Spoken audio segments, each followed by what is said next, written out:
పశ్చిమ బెంగాల్ని బంగ్లాదేశ్లో కలపడానికి వ్యూహాలు రచించబడుతున్నాయా అంటే నేను చెప్పబోయే నిజాలు వింటే అవునని చెప్పాల్సి వస్తుంది. 2011లో పశ్చిమ బెంగాల్ ముఖ్యమంత్రిగా ఎన్నుకోబడిన మమతా బెనర్జీ దాదాపు 14 సంవత్సరాలకు పైగా ముఖ్యమంత్రిగా కొనసాగారు. ఓ మై గాడ్, ప్రజలని కన్నబిడ్డల్లా చూసుకుంటుంది అని అనుకోకండి. ఇదంతా రిగ్గింగ్ మహిమని కేంద్ర ఎన్నికల సంఘం గుర్తించింది.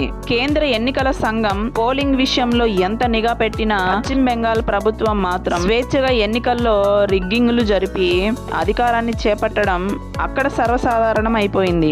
పశ్చిమ బెంగాల్లో జనాభా పెరుగుదల కంటే దొంగ ఓట్ల హవా మాత్రం చెలరేగిపోయేది. ఎన్నికలలో మంచిగా రిగ్గింగ్లకు పాల్పడుతూ పసిగట్టిన పోలింగ్ ఏజెంట్ల పైన దాడులు చేస్తూ కుదిరితే వాళ్ళను చంపేయడానికి కూడా వెనుకాడని మమతా బెనర్జీ కోసం ఎంతకైనా తెగించే వ్యక్తులను బంగ్లాదేశ్, మయన్మారు, రోహింగ్యా వంటి ప్రాంతాల నుండి ముస్లింలను పశ్చిమ బెంగాల్లోకి రప్పించి వాళ్ళని ఇక్కడే సెటిల్ చేసేసి వాళ్ళకి Aadhaar card, voter card, ration కార్డులను క్రియేట్ చేయించేసి పశ్చిమ బెంగాల్ ని ఏం చేయాలనుకుందో ఏమో అక్కడే ఉంటూ బాధలు అనుభవిస్తున్న హిందువులకు తెలుస్తూ ఉంటుంది.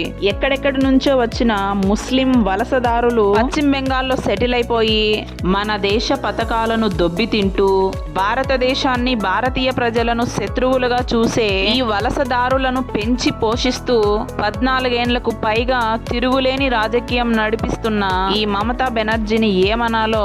పశ్చిమ బెంగాల్లో ఇప్పటికే కేంద్ర ఎన్నికల సంఘం దొంగ ఓట్లను జల్లెడ పట్టి ఏరి పడేస్తుంది. కేంద్ర ఎన్నికల సంఘం 3-4 రోజుల ఎంక్వైరీలోనే దాదాపు 40 లక్షలకు పైగా దొంగ ఓట్లను గుర్తించింది. ఈ దర్యాప్తు ఈ నెల 16వ తేదీ వరకు కొనసాగనున్నది. దీనిపైన మీ ఒపీనియన్ ని కామెంట్ చేయండి.